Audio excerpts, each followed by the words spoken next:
February 10th, 2012, from the stylish high-tech underground studios of Ribbit Media in Warwick, Rhode Island, this is NewsUndies.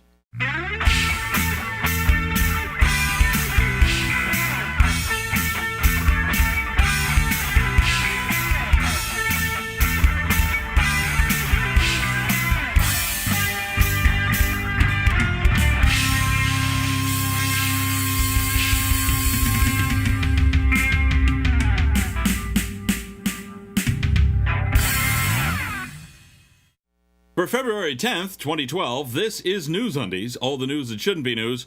I'm Paul Torville with these headlines. Queen Elizabeth celebrates 60 years on the throne. Some royal watchers suggest laxatives. NewsUndies viewer reports, quote, "I'm too stupid for this form, if only my race had been evolving for more than 8,000 years." End quote. In one spectacular move, Josh Powell permanently avoids prosecution in the disappearance of his wife while demonstrating beyond any doubt that he's the sort of person who could have done it. Iran removes most doubt of being the Frank Oz to Syria's Fozzie Bear by hosting a convention celebrating the recent so-called Islamic uprisings, known in the West as the Arab Spring, but conspicuously leaving Syria off the list. Cape Cod marine biologists fail to realize self-stranding dolphins are merely Douglas Adams fans rehearsing for a celebration of the 60th anniversary of Adams' birth in March. Country music veteran Randy Travis arrested for intoxication. With a song catalog featuring such uplifting gems as On the Other Hand, Diggin' Up Bones, Send My Body, and Reasons I Cheat, it's rather surprising it took this long. Rick Santorum wins 2 caucuses and a non-binding primary, which binds exactly 0 convention delegates to him. Just to put that in perspective, Romney has 90 and Gingrich has 25, already bound. Facebook IPO puts investors in the driver's seat of your social life. I don't see how that could go wrong. Hey gang, it's time for celebrity birthdays once again. I got my cake hat on. Let's rock! For Saturday the 28th, Rick Warren and Elijah Wood. For Sunday the 29th, Oprah Winfrey and Heather Graham. For Monday the 30th, Dick Martin, dead, and Boris Spassky. For Tuesday the 31st, Philip Glass and Nolan Ryan. For Wednesday the 1st, Boris Yeltsin, dead, and Terry Jones. For Thursday the 2nd, Stan Getz, dead, and Tom Smothers. For Friday the 3rd, Joey Bishop, dead, and Warwick Davis. For Saturday the 4th, Clint Black and Rob Corddry. For Sunday the 5th, Stephen J. Cannell and Christopher Guest. Stephen J. Cannell's dead. Shh. For Monday the 6th, Babe Ruth, dead, and Tom Brokaw. For Tuesday the 7th, Emo Phillips and Chris Rock. And for Wednesday the 8th, Freddie Blassie, dead, and Dan Seals. For Thursday the 9th, Roger Mudd and Carole King. For Friday the 10th, George Stephanopoulos and Laura Dern. That's Celebrity Birthdays. I'm Paul Torville, and I'm done! Coming up after the break, religion, the resistible charm of Rick Santorum, and sacred sperm. Soot. You've been hearing a lot of not-so-nice things about soot. Mostly from tree-hugging, dirt-worshipping pansy liberals and people who think breathing is important. They will talk the ears off your head, droning on and on about wind and solar and renewable energy. What they don't tell you is that soot built America. Our modern post-industrial society owes everything to soot. If it wasn't for coal-fired power and diesel-powered transportation, America would grind to a halt. That's a fact.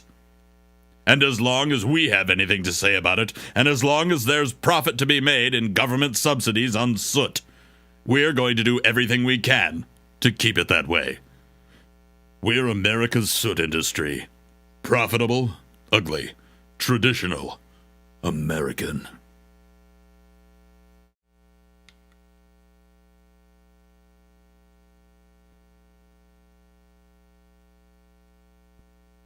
Religion.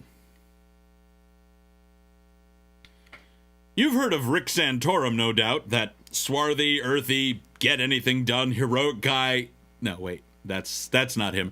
The pasty, bookish, hair-glued-down lawyer kid whose head always smelled like poo from the ceaseless string of atomic wedgies he endured from the time he was out of diapers all the way up through his 3rd year in the Senate. That kid wants to be your president. Rick Santorum, Catholic, father of 8, former U.S. Senator from Pennsylvania, social conservative, creationist loon, pro-war douchebag, anti-gay bigot, anti-liberty fascist. Maybe you've heard of him.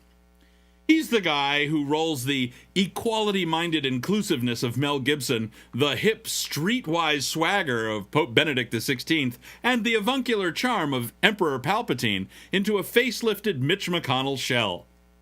Rick Santorum is so out of touch with reality that when he heard that the Ninth Circuit Court of Appeals overturned California's Proposition 8, Santorum said, quote, "The Ninth Circuit decision yesterday said that marriage, if you believe in traditional marriage, the only reason that you can possibly believe that is because you are a bigot." End quote. He then continued, and I wouldn't subject you to this if it didn't bring up an important aspect of Santorum's ignorance, quote, "Your belief of marriage between a man and a woman is purely irrational based on hatred and bigotry. That's what they just wrote. 4,000 years of human history.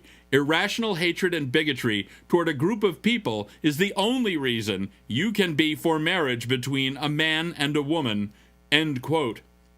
Yes, Mr. Santorum, that's correct. 4,000 years of human history. Now, if the topic wasn't the cuddly, feel-good, hard-to-assail institution of marriage, but was, say, slavery, which comes out of the same 4,000 years of human history and gets its mandate from the same hokey fictional tome you're struggling not to reference explicitly, what then? If you were advocating slavery because you believed in it just as strongly and on the same basis and the Ninth Circuit Court, in effect, called you a bigot, would you recoil with the same incredulity? Could you gasp, shocked and hurt, here and now in the 21st century America, and still expect to get elected? I think so, yes. And that's what makes you a bigot. It's hard to imagine someone even more unelectable than Rick Santorum among the remaining GOP pack. It's hard, but not impossible. Might I suggest Ron Paul? Just about the only thing Santorum has on his side is that he's a comparatively honest bigot. For that field, anyway. Healing on the Streets. A British Christian group was instructed to amend its advertising leaflets and website to read, "We believe God can heal you," from the original "God can heal you." Should religions have to answer to the same sorts of truth and advertising burden as other businesses? Here are Pig and Sheep with their thoughts. Absolutely not. That's like yelling at a dermatologist for not knowing how to use jumper cables. Just because something can't be demonstrated or verified doesn't mean you can't have faith in it. Have faith in Jesus. Have faith in God. Have faith in America. Amen. Woo! Governments which on good days say they stay out of religion's hair still step in from time to time. The fellowships of David Koresh and Jim Jones come to mind. If you're making a positive claim while offering a product or service, you should be able to back that claim up. If you can't back it up, you should not be allowed to make the claim. Personally, I think it should also extend to politics, but one thing at a time. That's what Pig and Sheep think. What are your thoughts? Email them to ovcomments@newsundies.com. Oklahoma is generally not a state known for its progressive stance on, well, anything. And the so-called Personhood movement hopes to set reproductive rights back to the days of Leviticus.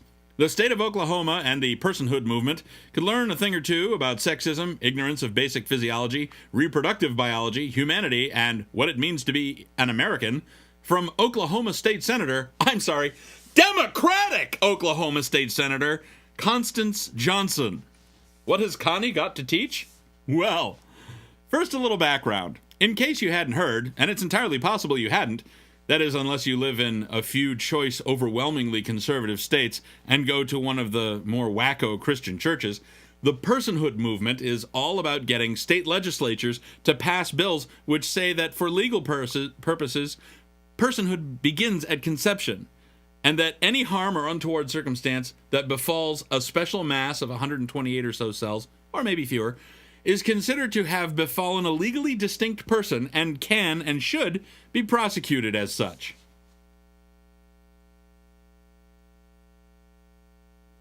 This idea is patently, manifestly, obviously insane.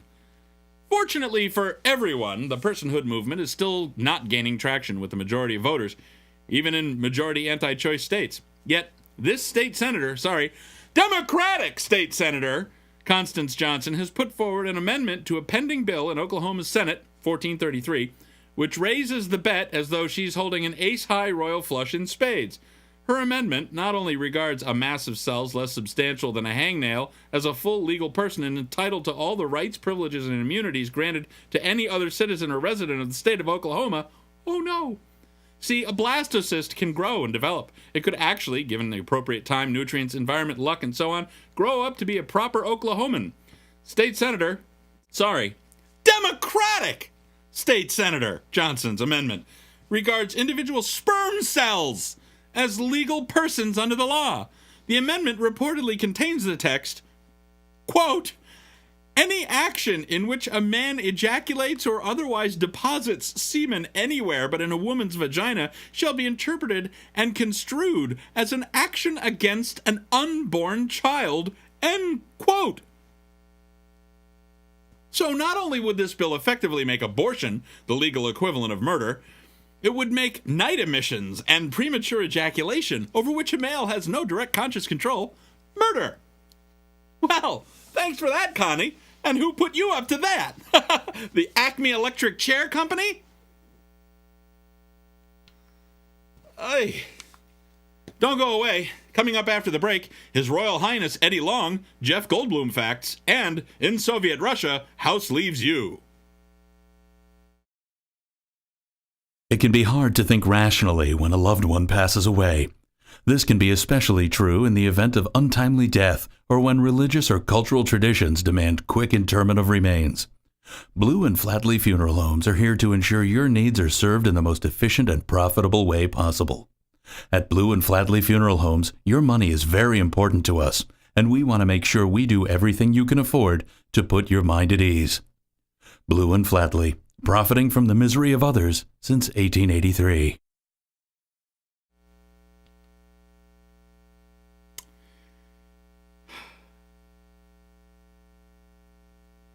Don Cornelius. And now here's Ryan Hanley with another Jeff Goldblum fact. You know Jeff Goldblum.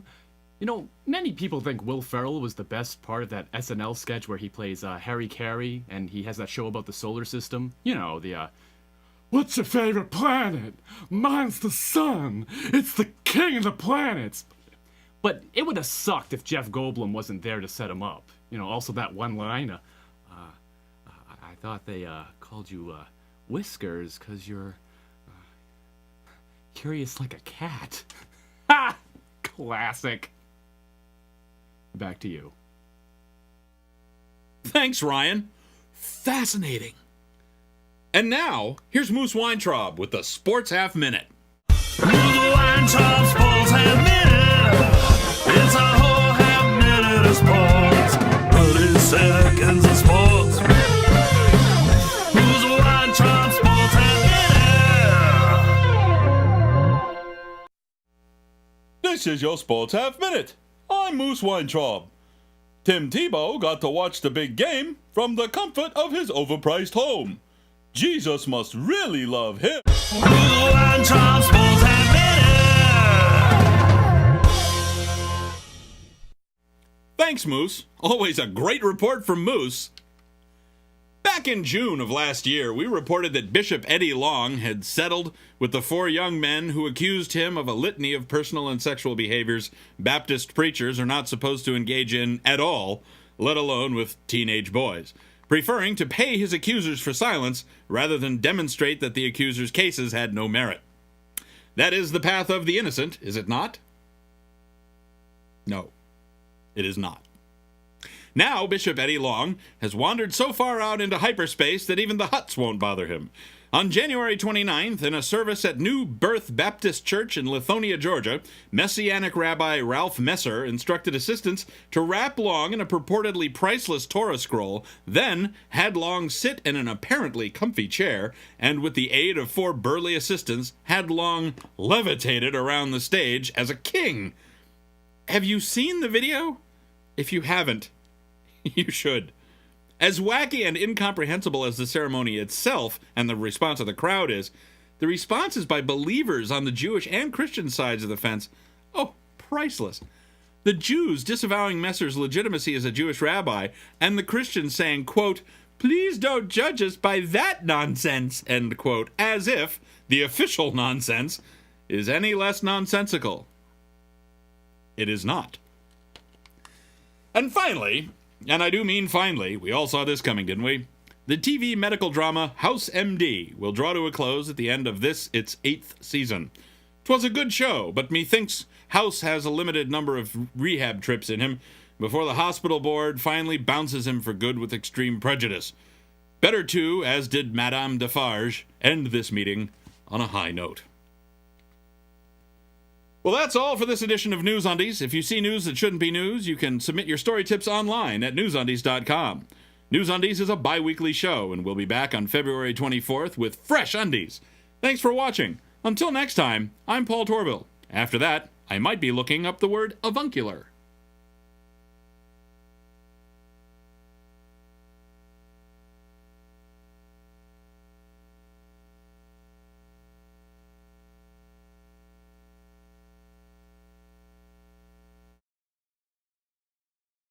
It means like or as an uncle, or in the manner of an uncle.